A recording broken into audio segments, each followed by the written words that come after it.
The Deportation and Entry Ban Bill is not the only retrogressive action Labor has taken lately in relation to immigration and refugee issues. As Terry mentioned, Labor has imposed mandatory curfews and anklet bracelets on detainees released because of the NZYQ High Court case.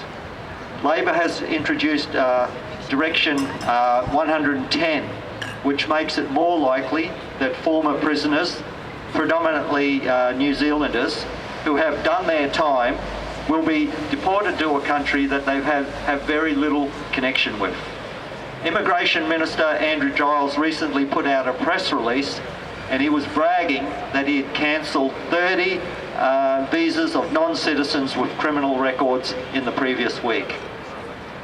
Now this is from a minister who, when in opposition, used to speak at refugee rights rallies.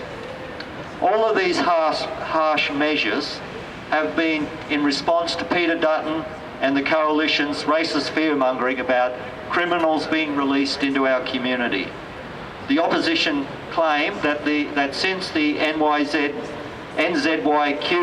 detainees were released, that they were on a crime spree.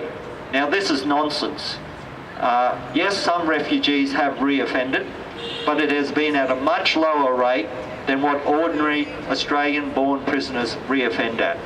And it has often been in relation to the harsh curfew that's been imposed on them, or the tampering with the ankle bracelets. But rather than stand up to Dutton's racist fear-mongering, the Labor government is dancing to the same tune, moving to the right, taking measures that show that they too can be tough on border protection, just as tough on border protection as the Coalition. It doesn't have to be that way. If people are given the facts and the refugees are humanised, this fear-mongering can be defeated. We saw that with the Moraguppan family, the Billawheeler family. They were demonised as economic refugees, as queue jumpers, as gamers of the system, but the Australian public were not convinced, and as a result that family is now back in Billawheeler where they belong. If the Billawheeler family had not have been granted permanent protection when Labor was first elected, they would be in exactly the same position as Zara and Vashini and their families are today. There is no difference between their situation and the situation of the 12,000 failed asylum seekers that we've been talking about here today. The Billawheeler family too were failed asylum seekers.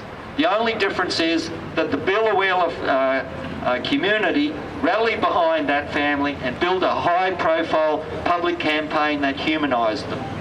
And that is what we have to do for the 12,000 failed asylum seekers that we've been talking about. We have to build a public campaign that humanises them. The 12,000 people are living in our communities. They have jobs, they have workmates, they play sport, they have teammates, they have children in school, their children have friends, and they know their parents, and they have neighbours. These community connections are the best line of defence for these families. But we need more than a defensive campaign. We need to be on the front foot. We need to campaign and say, 10 years in limbo is long enough, and demand permanent protection for all of the refugees now.